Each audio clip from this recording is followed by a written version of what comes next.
Ассаламу алейкум қыздар, қалдарыңыз қалай? Бүгінгі видеода сіздерге құрт жасауды көрсететін боламын. Менде мұнда дайын сүзбе. Бұл сүзбені ауылдан алып келген болатынмын. Бұл сүзбе дүкендерде сататын сүзбеге мүлде ұқсамайды, яғни дүкендегі творогтар сияқты болмайды, кішкене басқашалау болып келеді. Бұл сүзбенің жасалу жолын кішкене айта кетейін сіздерге. Ең алдымен сүтті пісіріп, ұйытады, яғни айран жасайды. Шыққан айранды күбеге құйып піседі. Сол кезде айранның майы шығатын болады, бөлініп. Шыққан майды бөлек алады да, қалған айранды отқа қойып ысытатын болады. Ысытқан кезде де қайнап кетпеу керек. Егер қайнап кеткен жағдайда сүзбенің басы бірікпей қалады. Дәл дүкендегі сүзбелер сияқты болып қалады. Жақсы ысығаннан кейін оттан түсіріп тоқтай суытады да, мата қалтаға құйып, суының барлығын ағызып жібереді.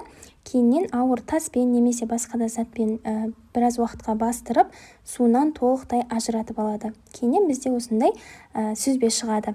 Дәл осы сүзбеден құрт дайындалады. Құрт жасау үшін сүзбеге көлеміне қарай тұз салынады да, жақсылап иленеді. Негізінен әр адам өз қалауынша тұз салса болады, бірақ та бір ескеретін жайт бар.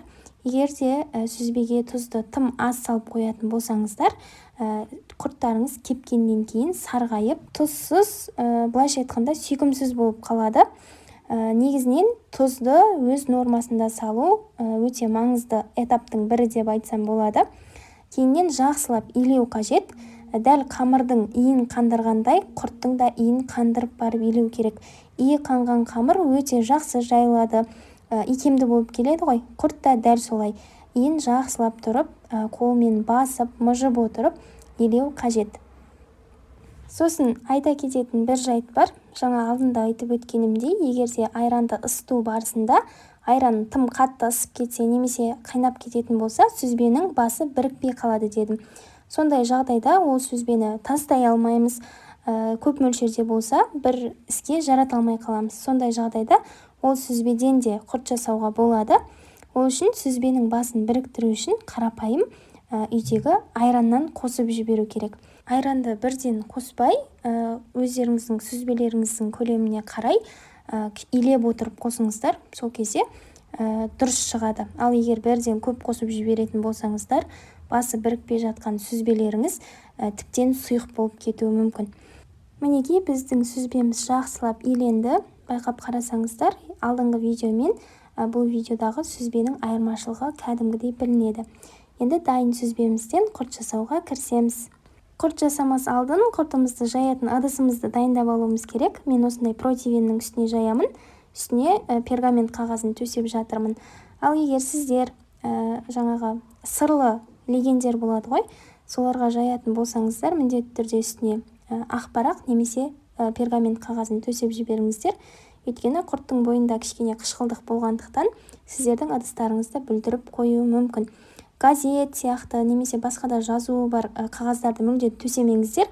Олардың жазуы құртқа ап-айқын болып сіңіп қалады. Ең дұрысы осы пергамент немесе кәдімгі А4 ақ парақ. Пергаменттің орнын фольгамен ауыстырмаңыздар, фольганы да төсеудің қажеті жоқ.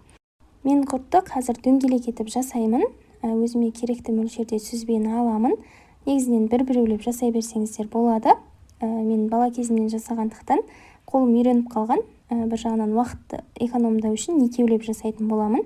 Құрттың формасын әртүрлі етіп өздеріңіздің қалауыңыз бойынша өзгертсеңіздер болады. Бір ескеретін жайт, құрт кішкене кепкеннен кейін өз формасын кішірейтеді. Жаздың күндері күн ыстық болғандықтан құрт өте тез кеуіп қалады, сондықтан үлкендеу етіп жасай берсеңіздер болады. Дөңгелек құрттың ең дұрыс жасалу жолын анамның үйретуі бойынша сіздерге көрсетейін. Құртты алғаннан кейін бірден дөңгелектемей, дәл видеодағыдай бірінші жақсылап басып аламыз. Кейіннен барып дөңгелектейміз.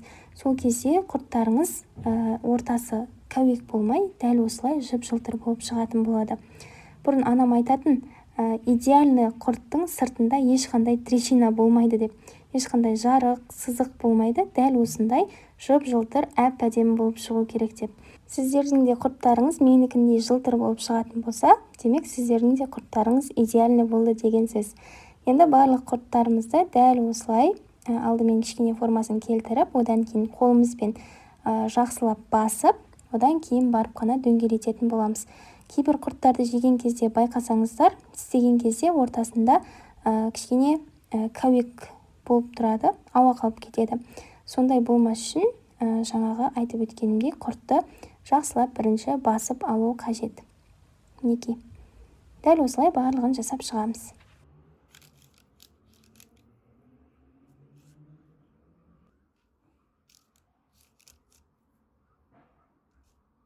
Мінекей, мендегі сүзбеден осындай бір противен құрт шықты. Барлығын осылай әдемі етіп жасап алдым. Және де ыдыстың ішінде аздап сүзбе қалып қойды. Енді мен одан кішкене өзгешелеу етіп құрт жасамақшымын. Ол үшін құртқа осындай жалбыз қосамын. Менде үйде арнайы жуып, тазалап, құрғатып қойған жалбыз болатын. Сол жалбыздан қосып жасап көрмекшімін. Негізінен құртқа райхан шөбін қосып жасағанды көрген болатымын. Менде райхан жоқ, оның орнында жалбыз бар. Жалбыз қосып, мятный құрт жасап көргелі жатырмын. Осылай кішкене қолымызбен үгітіп, сүзбемізге саламыз да, жақсылап қайтарап бір илеп аламыз. Дайын болған сүзбемізден дәл алдыңғыдағыдай етіп дөңгелек құрт жасаймыз. Формасын келтіріп, алдымен жақсылап басамыз. Кейіннен барып дөңгелетуге кірісеміз. Өз қалауларыңыз бойынша сықпа құрт жасасаңыздар да болады. Оның жасалуы тіптен оңай.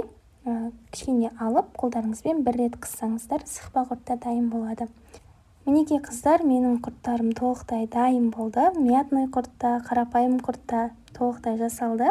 Сіздер де мен айтқан әдістерді пайдаланып жасап көріңіздер, керектеріңізге жарасын.